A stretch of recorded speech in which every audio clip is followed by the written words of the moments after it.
ജനങ്ങൾക്കിടയിൽ വൈകാരിക പ്രതികരണം ഉണ്ടാകാനിടയുള്ള വിഷയങ്ങളിൽ ഒരു വീഴ്ചയുണ്ടായാൽ അതിനെ പ്രതിരോധിക്കാനുള്ള മാർഗം എന്താണ് എന്നുള്ള കാര്യം ശബരിമല സ്ത്രീ പ്രവേശന വിഷയവുമായി ബന്ധപ്പെട്ടേറ്റ വലിയ തിരിച്ചടിയിൽ നിന്ന് സർക്കാർ പഠിച്ചിട്ടുള്ള പാഠമാണ്.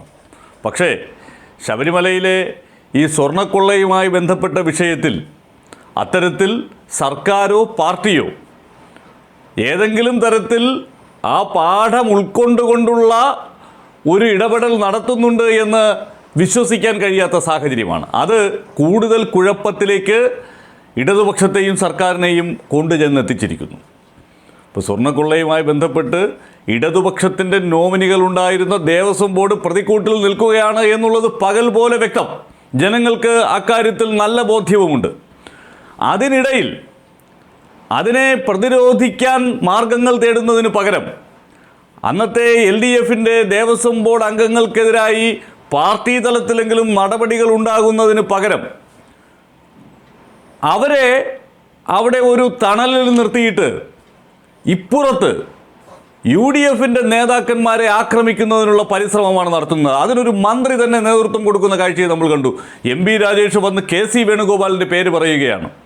KC വേണുഗോപാൽ ദേവസ്വം മന്ത്രിയായിരുന്നപ്പോൾ കുഴപ്പങ്ങൾ ചെയ്തിട്ടുള്ള ആളാണ് എന്ന് വരുത്തി തീർക്കാനുള്ള ശ്രമം നടക്കുന്നു. യഥാർത്ഥത്തിൽ KC വേണുഗോപാൽ ചുരുങ്ങിയ കാലം ദേവസ്വം വകുപ്പ് കൈകാര്യം ചെയ്തിരുന്നപ്പോൾ അന്നത്തെ UDFിൻ്റെ ദേവസ്വം ബോർഡ് അംഗങ്ങളുടെ ചില തെറ്റായ പ്രവണതകൾക്കെതിരായി പരസ്യമായി നിലപാട് സ്വീകരിച്ച ആളാണ്.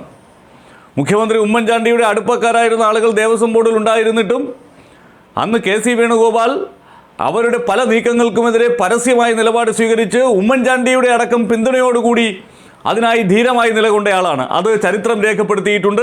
ആ ചരിത്രം ഓർമ്മയില്ലാത്തവർക്ക് അത് പറയാം.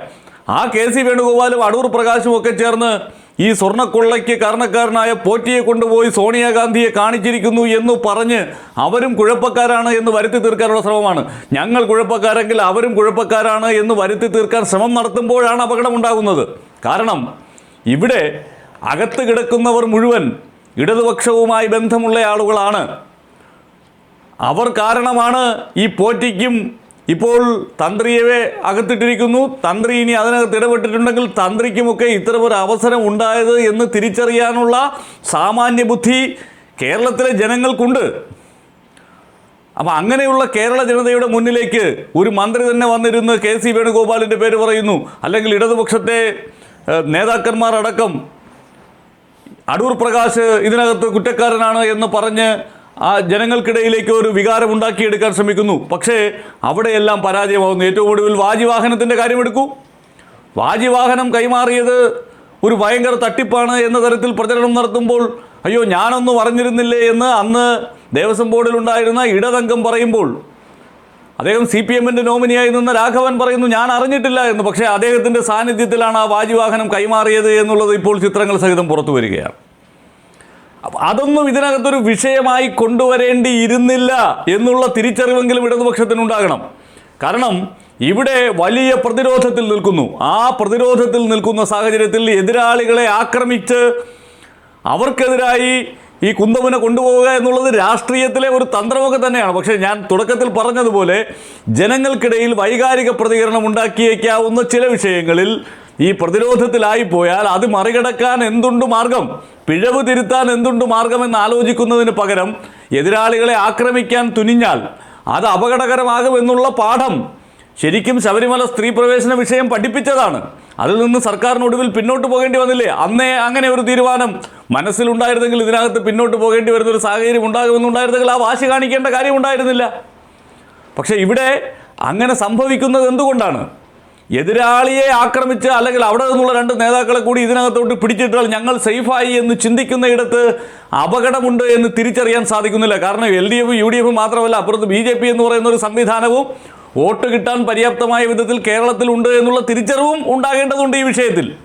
അതിന് സാധിക്കുന്നില്ല എന്നുള്ളതാണ്. ഞങ്ങൾക്ക് പറ്റിയ പിഴവ് അത് തിരുത്താൻ എന്തുണ്ട് മാർഗം എന്ന് ആലോചിക്കുന്നതിന് പകരം ജനങ്ങളെ അത് ബോധ്യപ്പെടുത്താൻ തെറ്റ് ചെയ്തവർ ഞങ്ങൾ സംരക്ഷിക്കുന്ന ഒരു ഏർപ്പാടുമില്ല എന്ന് ബോധ്യപ്പെടുത്തുന്നതിന് പകരം KC വേണുഗോപാലും അടൂർ പ്രകാശും പ്രയാർ ഗോപാലകൃഷ്ണനും അജയ് തറയിലും ഒക്കെ കുഴപ്പക്കാരാണ് എന്ന് വരുത്തി തീർക്കാൻ ശ്രമം നടത്തുമ്പോൾ അത് തിരിച്ചറിയാനുള്ള സാമാന്യ ബോധമുള്ള ജനതയ്ക്ക് മുന്നിൽ ആ തന്ത്രങ്ങൾ പിഴച്ചു പോകുന്നുണ്ട് എന്ന ബോധ്യം ഇടതുപക്ഷത്തിനും ഇടതുപക്ഷത്തിൻ്റെ സൈബർ അണികൾക്കും ഉണ്ടാകേണ്ടതുണ്ട് തന്നെ.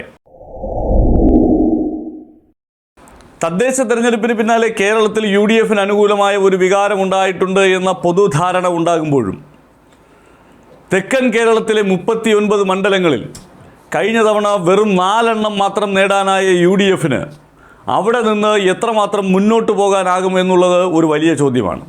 ഇപ്പോൾ മധ്യ കേരളത്തിലും വടക്കൻ കേരളത്തിലും ഒരു നല്ല മുന്നേറ്റം UDF കാഴ്ചവെക്കാൻ സാധിക്കും എന്ന് വിശ്വസിക്കുമ്പോഴും ഈ തെക്കൻ കേരളത്തിലെ 39 നിയമസഭാ മണ്ഡലങ്ങളിൽ വെറും 4 എണ്ണം മാത്രം നേടിയ UDF കോൺഗ്രസ്സിന് എങ്ങനെ മുന്നോട്ട് കുതിക്കാനാകുമെന്നുള്ള ചോദ്യം ഇപ്പോഴും പ്രസക്തം തന്നെയാണ്.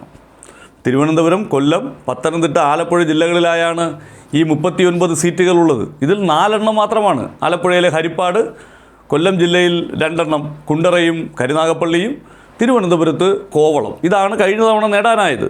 പത്തനംതിട്ടയിൽ ഒന്നും നേടാനായില്ല. അതായത് 39-ൽ 35 എണ്ണവും കൈവശമുള്ള LDF കഴിഞ്ഞ തവണ LDFൻ്റെ വലിയ വിജയത്തിന് കാരണമാകുന്നതിൽ നിർണായകമായ ഘടകമായ ജില്ലകളാണ് ഈ പറയുന്ന 4 എണ്ണവും എന്നർത്ഥം.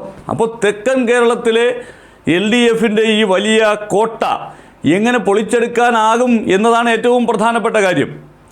ഇപ്പോൾ നമ്മൾ പരിശോധിക്കുമ്പോൾ UDF നേട്ടമുണ്ടാക്കാൻ കഴിയുന്ന മണ്ഡലങ്ങളൊക്കെയുണ്ട്. പക്ഷേ ആ നേട്ടം ഒരു 20-നടുത്തേക്ക് 39-ൽ ഒരു 20-നടുത്തേക്ക് 15-നും 20-നും അടുത്തുള്ള സീറ്റുകളിലേക്ക് കൊണ്ടുവന്നെത്തിക്കാൻ പര്യാപ്തമായ തരത്തിൽ കോൺഗ്രസിൻ്റെ സംവിധാനം തയ്യാറായിട്ടുണ്ടോ എന്നുള്ളതാണ് പ്രധാനപ്പെട്ട ചോദ്യം. ജയിക്കാൻ സാധ്യതയുള്ള മണ്ഡലങ്ങളെയൊക്കെ ഇപ്പോൾ കോൺഗ്രസിന് വേണ്ടി ക്യാമ്പയിൻ നയിക്കുന്ന ടീമൊക്കെ മുന്നോട്ട് വയ്ക്കുന്നുണ്ട്. എങ്കിൽ പോലും സ്ഥാനാർത്ഥി നിർണയം ഒരുപക്ഷെ അതിനിർണായകമാകുന്ന മേഖലയായിരിക്കും തെക്കൻ കേരളം എന്നുള്ള കാര്യത്തിൽ സംശയമില്ല. പ്രത്യേകിച്ച് സിറ്റിംഗ് MLAമാർക്ക് ഈ 2 ടേം നിബന്ധന ഒഴിവാക്കി സീറ്റ് നൽകണമെന്നുള്ള നിലയിലേക്ക് CPM-നകത്തുള്ള ചർച്ചകൾ പുരോഗമിക്കുമ്പോൾ തിരുവനന്തപുരം ജില്ലയിലാണെങ്കിൽ ഈ 2 ടേം പൂർത്തിയാക്കിയവരാണ് ഒട്ടുമിക്ക CPM-ൻ്റെ ജനപ്രതിനിധികളും.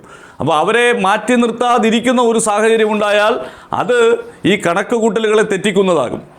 അപ്പോൾ സ്ഥാനാർത്ഥി നിർണയം അതിനിർണായകമാകുന്ന ഒരു ഘടകം. മറ്റ് ഈ നേതാക്കന്മാരെ പ്രീണിപ്പിച്ച് നടക്കുന്നവരെയും പഴയതുപോലെ ഗ്രൂപ്പ് സമവാക്യങ്ങളെയും ഒക്കെ മാനദണ്ഡമാക്കുകയാണെങ്കിൽ ഒരുപക്ഷെ ആ തിരിച്ചടി തുടർന്നേക്കും എന്നുള്ള അവസ്ഥയുമുണ്ട്. അപ്പോൾ UDF-ഉം കോൺഗ്രസും ശ്രദ്ധിക്കേണ്ടുന്ന കാര്യം പ്രാദേശികമായി ജനങ്ങളുമായി ബന്ധമുള്ള ആളുകളെ, പുറത്തുനിന്നുള്ള ആളുകളെയൊക്കെ കൊണ്ടുവന്ന് ഷോ കാണിക്കുക എന്നുള്ളതിനപ്പുറം, അല്ലെങ്കിൽ ഏതെങ്കിലും നേതാക്കന്മാരെ തൃപ്തിപ്പെടുത്തുക എന്നുള്ളതിനപ്പുറം എല്ലായിടത്തും പ്രാദേശികമായി പരിഗണിക്കാൻ കഴിയുന്ന സ്വാധീനമുള്ള നേതാക്കന്മാരെ പരിഗണിക്കുക എന്നുള്ളതിലേക്കാകണം ചിന്ത പോകേണ്ടത്.